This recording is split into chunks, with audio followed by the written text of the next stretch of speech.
विष के दांत के लेखक नलिन विलोचन शर्मा जी है, जिनका जन्म 18 फरवरी 1916 बताया जाता है। अपना ही पटना के बदरघाट में हुआ था और वो पटना यूनिवर्सिटी से संस्कृत और हिंदी में मास्टर भी कर चुके हैं। और प्रमुख रचनाएं की बात करें उनकी तो दृष्टिकोण, साहित्य का इतिहास दर्शन, मानदंड, प्रेमचंद, संत परंपरा और साहित्य जैसे बहुत सारे इनकी जो रचनाएं हैं।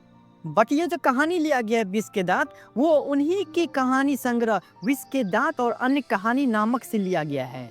यह कहानी जो है एक आम जिंदगी से लिया गया है, जिसमें एक अमीर बिजनेसमैन का एकदम खत्म से खत्म बच्चा रहता है, लेकिन वो अपने नौकर के साथ किस तरीके से बिहेव करता है और नौकर चाह कर भी कुछ नहीं कर पाता है, वो पूरा पूरा कहानी में देखेंगे। इस कहानी के जो सबसे मेन एक्टर है वो आपको सेन साहब है, जो कि अमीर और बिजनेसमैन रहता है। और सेन साहब सबसे ज्यादा प्यार करते थे तो अपने कार से, जिसको वो 7,500 में खरीद कर लाए थे, और ऐसा कार पूरे इलाका में नहीं था। और सेन साहब को ना इस कार पर नाज होता था कि मेरे पास ये कार है, और वो अभी भी ब्लैक कलर का था और ऐसी चमक देता था, इतना साफ सफाई करके रखता था कि आप उस पे अपना मुंह देख सकते थे। इस तरीके से मेंटेनेंस करके रखता था। और कार पे एक थोड़ा सा भी धब्बा आ जाए तो फिर तो नौकर को तो समझिए खैर नहीं है उसका।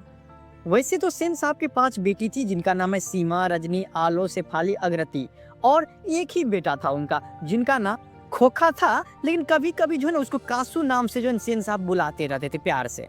और सेन साहब इतना स्ट्रिक्ट पर्सन थे ना, जो बेटी हंस तो सकती थी, मुस्कुरा तो सकती थी, लेकिन उसके खिलखिलाने की आवाज थोड़ा सा भी घर से बाहर नहीं जाते थे। इतना रूल रेगुलेशन बनाए हुए थे कि उनकी 5 बेटी जो है उनके इशारों पे कठपुतली की तरह नाचते रहती थी। और उनकी जो 5 बेटी थी वो आपको सज्जन, सुशील, संस्कार, तमीज का जीता जागता एग्जाम्पल था। बट उसका जो बेटा था खोखा, वो एकदम महाखत्म इंसान था, और वो सेन साहब के द्वारा बनाया गया हर एक नियम और कानून को तोड़ना जानता था, और जो बोलता था उसको नहीं करने के लिए वही काम करता था वो। और बेटा था इकलौता, तो उसको कोई कुछ बोलता भी नहीं था, लेकिन नौकर को बोला हुआ था कि इस बच्चा खोखा को ना गाड़ी के पास मत आने देना, नहीं तो गाड़ी को तोड़ ताड़ देगा। क्योंकि सेन साहब और उसकी जो पत्नी मेम साहब था, वो दोनों जो है गाड़ी से बहुत प्रेम करता था। सेन साहब का एक सपना था कि मेरा बेटा आगे चल के ना मेरे जैसा बिजनेसमैन और इंजीनियर बने। तो एक दिन नॉर्मली ऐसे ही सेन परिवार के दोस्त वगैरह सब आए हुए थे, तो कुछ बातचीत करने के लिए टॉपिक नहीं था। तो सेन जो थे वो कहते हैं कि आजकल के तो पढ़ाई लिखाई पूरा पूरा बेकार है, उससे कुछ होता नहीं है। देखो ना मेरा बेटा जो है ना खोखा, आपको 5 साल का हो गया, और हम चाहते हैं वो जो है ना मेरे तरफ बिजनेसमैन और इंजीनियर बने। लेकिन लोग सब क्या बोल रहा है कि अपने बेटा को किंडरगार्टन स्कूल भेज दो, वहाँ पे पढ़ेगा तो इंजीनियर बनेगा। हम वो करने वाले हैं। हम क्या किए हैं, कारखाने से ना बढ़ई मिस्त्री को 2-3 घंटे के लिए बोलते हैं आने के लिए, और मेरा बेटा को ठोक ठाक करके पीट पाट करके जो सिखाएगा कुछ कुछ, ठीक ना। तब ना अभी से मेरा बेटा को उंगली का सब मजबूत होगा, तब ना वो मशीन पकड़ना सीख जाएगा अभी से, ताकि इंजीनियरिंग करने में उसको दिक्कत ना हो। इसी इंसिडेंट से पता कर सकते हैं कि उसके पिताजी का क्या माइंडसेट था। वो चाहते थे क्या कि मतलब 1-2 घंटा बच्चा मेरा बढ़ई मिस्त्री से ठोक ठाक करना सीख जाएगा तो इंजीनियर बन जाएगा। सोचिए, एक दिन फिर ऐसे ही क्या हुआ कि सेन साहब भी बैठे थे, उसके पत्नी और परिवार वाले सब, और एक उनके रिश्तेदार थे जो कि प्रेस में थे, वो भी आए हुए थे उस दिन। तो वो सेन साहब से पूछते हैं कि आपका बेटा तो स्कूल जाता है कि नहीं। सेन साहब उस पे इतरा के कर रहे हैं, मैं तो अपने बेटा को इंजीनियर बनाने जा रहा हूँ, एकदम दोहरा के तीरा के इंजीनियर बनाने जा रहे, एकदम इतरा के बोलता है। उस पे तो पत्रकार समझदार था, वो आपको अंदर अंदर हंसने लगा।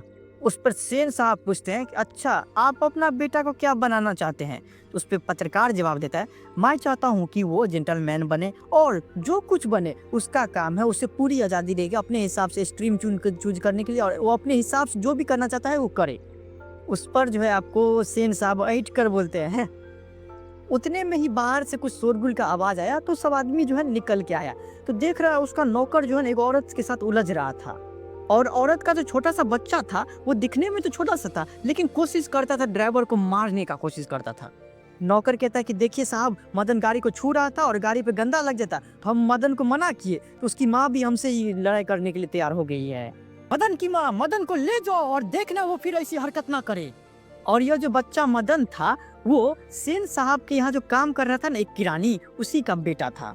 और वो जो बच्चा मदन था, उसके पैर से ना खून बह रहा था, लेकिन उसकी मम्मी कुछ नहीं बोली, क्योंकि उसके पापा जो है उसी के यहाँ काम करता था, तो वो कुछ नहीं बोली, और वो अपने बेटा को ही लेके जो है घर चली गई। और सेन साहब उसके पत्नी सबके लिए नॉर्मल बात था कि क्या हो गया, गरीब का बच्चा था, खून ये बह गया थोड़ा, था क्या हो गया। और मदन की मम्मी भी कुछ नहीं बोली, क्योंकि उसके पिताजी जो है उसी के यहाँ काम करता है। और उसी टाइम क्या हो गया कि उसके गाड़ी का जो है पीछे का हेडलाइट को तोड़ दिया। तो जाके देखा तो उसी का बेटा खोखा था और अपने बेटा को ना मुस्कुरा के डांट रहा था, जबकि उनका जो है ना आपको पीछे का हेडलाइट तोड़ दिया था। अब बोल रहा था क्या, बड़ा शरारती हो गया है कासू। उसके थोड़े देर बाद क्या हुआ कि उनका जो दोस्त था मिस्टर सिंह, वो आपको घर जाने के लिए जा रहा था। तो अपने कार के पास गया ना, देखा एगो एगो टायर तो पंचर है। फिर वो पीछे जाके देख रहा है दूसरा, तो दूसरा का भी हवा निकला है। लो अब करेगा तो करेगा क्या। उस पे उसका ड्राइवर बोलता है क्या, काम तो कासू बाबू का ही मालूम पड़ता है, इधर ही खेल रहे थे। उसके बाद क्या किया, उसका जो नौकर था वो पंप लाने के लिए चला गया। अब तो गाड़ी में से हवा निकल गया था। तो सेन साहब और मिस्टर सिंह जो है लॉन में आगो कुर्सी पर बैठ कर इसे बातचीत करने लगा। तो सेन साहब क्या बोलते हैं कि इसी सब हरकत से लगता है क्या हमको कि मेरा बेटा आगे जाके इंजीनियर बनेगा। यहाँ पर देखने वाली बात है क्या कि बड़ा आदमी का जो है ना बेटा सब अगर हवा निकाल देता है, पंचर कर देता है, तो उसका बाप बोलता है कि मेरा बेटा आगे जाके इंजीनियर बनेगा। जब सब रिलेटिव रिश्तेदार सब चले गया, तो वो जो बच्चा मदन था, उनके पिता गिरधर लाल को जो है ना, जो कि उन्हीं के फैक्ट्री में काम करता था, उनको जो आउट हाउस से जो है ना बुलाने के लिए बोला गया। और जब गिरधर लाल आया तो सेन साहब के सामने सिर झुका कर खड़ा हो गया, क्योंकि कैसा भी है तो नौकर है। सेन साहब कहते हैं, देखो गिरधर, मदन आजकल बहुत शौक हो गया है। मैं तुम्हारी और उसकी भलाई चाहता हूँ। गाड़ी को गंदा किया वो अलग बात है, मैंने मना किया तो ड्राइवर को मारने के लिए दौड़ा है। हाँ, मेरे सामने भी उसको झटपट कर रहा था मारने के लिए। उस पे उसकी पत्नी बोलती है कि ऐसे ही लड़की ना आगे चल के ना देखिएगा गुंडे चोर और डाकू बनते रहते हैं, उसे संभालने की कोशिश करो, ठीक ना। अब फिर ऐसी बात हुई तो अच्छा नहीं होगा, तुम अब जा सकते हो। जब वो रात को गिरधर अपने घर आया तो अपना बेटा को बहुत मार मारा, इतना मार मारा ना कि उसका चिल्लाहट उसके घर तक जाता था। और उसी टाइम जो सेन साहिबा और सेन साहब जो है दोनों सोए हुए थे, तो बातचीत करने लगते हैं। कि वो सेन साहब कहते हैं कि पता है कि गिरधर न खुद समझदार आदमी, हमको पता है, लेकिन उसकी बीवी ही जो है उसके लड़के को बिगाड़ दिया है। मेरा तो दिमाग खराब हो गया था कम वक्त, मेरा तो मन कर रहा था उसका खाल उधर दे, लेकिन करे तो करे क्या, गिरधर का बेटा था ना। Spare the rod and spoil the child, इस फ्रेज का मतलब हुआ कि अगर किसी बच्चा को उसके माँ बाप के द्वारा टाइम पे नहीं शासन किया जाएगा तो वो आगे जाके बिगड़ सकता है। उसकी पत्नी कहती, कम वक्त कैसे कौआ की तरह चिल्ला रहा है, मर रहा है, तो कैसे कौआ की तरह, भिकमंगा कहीं का, खोखा का बराबरी करता फिरता रहता है कि खोखा की तरह होंगे। अगले ही दिन शाम में क्या हुआ कि खोखा जो उसका बेटा था, वो आपको खेलते खेलते ने आपको बगल वाला गली में पहुंच गया। और खोखा तो बड़ा बाप का बेटा था और आदत से लाचार था। वो घुस गया, बोला क्या, हमको लट्टू दो, हम भी खेलेंगे। और सब बच्चा सब तो सेम एज का था, तो मतलब उस सबको कोई नॉर्मल दोस्त जैसा था, सब दोस्त था। लेकिन मदन जो था, मदन के साथ एक और मैटर हो गया है। उसका ड्राइवर तो उसको मारा था, इतना मारा था कि खून बह गया था उसको। उस पे जो है ना आपको मदन जवाब देता है, अबे जा भाग यहाँ से, बड़ा आया लट्टू खेलने वाला है, भी लट्टू तेरे, जा अपने बाबा के मोटर पर जाकर बैठ। कासू तो आदत से मजबूर था। इसी बात से पता कर सकते हैं कि वो जो है ना अपनी बहन सबको मारने के लिए तैयार हो जाता था। छोटा लेकिन बहन को मारने के लिए तैयार था, हो जाता था छोटा लेकिन अपने ड्राइवर को मारने के लिए जो तैयार हो जाता था। इसी बात से समझ सकते हो उसके दिमाग कैसा था। तो उसका भी दिमाग तो उसी टाइप का था, वो चला मारने के लिए मदन के लिए। तो दोनों के बीच में एकदम लड़ाई हो गया था, मदन उसको मार रहा था और खोखा उसको मार रहा था। लेकिन जीता वही जो झोपड़ी वाला था, अर्थात मदन जीत गया उसको। इतना मार मारा ना कि उसका दूगो जो दांत था ना उसमें से खून निकाल दिया, दांत तोड़ दिया उसका। लेकिन बाकी बच्चा सब मजा ही ले रहा था, उसको क्या लेना देना था, एकदम देख रहा था बढ़िया से। हाँ, और वो रोते रोते जन खोखा अपने बाप के पास गया, आप देखिए।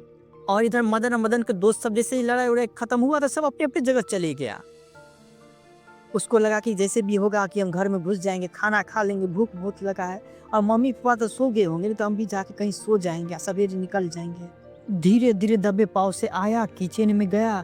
वो धीरे से मम्मी सबको देख रहा था, पहले सोया है कि नहीं। जब समझ गया कि सो गया है मम्मी पापा, तब वो क्या क्या धीरे से खाना निकाला, खाना खा लिया एकदम। और वो खाना खाने के बाद जो है ना मम्मी पापा जिस रूम में सोता था ना उसके तरफ गया और सुन रहा था कि मम्मी पापा आखिर सोए हैं कि बात कर रहा है, तो क्या बात कर रहा है। क्योंकि जाग जाएंगे तो फिर तो मारेगा, उसको बहुत डर था क्योंकि पहले भी मारा हुआ था वो। उसके पिता बोल रहे थे, अरे भाई बतलाया तो साहब ने यही कहा कि आज से तुम्हारी यहाँ कोई जरूरत नहीं है, कल से मकान छोड़ देना, तुम्हारा बेटा मेरा बेटा को मारा है और तनख्वाह जितना भी है ऑफिस आके लेके चले जाना। तो मदन को लगा कि ठीक है, अच्छा हुआ, मेरे बारे में तो बात नहीं कर रहे हैं मम्मी पापा। फिर वो धीरे-धीरे दबे पाँव से जो है ना आपको निकल रहा था। जैसे ही निकल रहा था तो उसका पैर जो है ना लोटा से टकरा गया। लो अब टकराया तो आवाज़ कर गया। अब उसके पिता गिरधर जो है निस्सहाय निष्ठुरता के साथ मदन की ओर बढ़ते गया और उसके पिता जो है हँसी से एकदम मुस्कुराने लगे और अपने बेटा को पकड़ के हाथ में उठा लिया। और मदन तो हक्का-बक्का हो गया पिता को देखकर, उसको लगा कि हमको तो मारेगा, लेकिन पिता तो मुस्कुरा रहे हैं। और बेटा को बोलता है कि गर्व के साथ, शाबाश बेटा, एक तेरा बाप है और तूने तो वो करके दिखाया जो तेरा बाप नहीं कर पाया, और खोखा के 2-2 दाँत तोड़ डाले। हा हा हा हा हा हा हा। यहीं पे खत्म हो जाता है।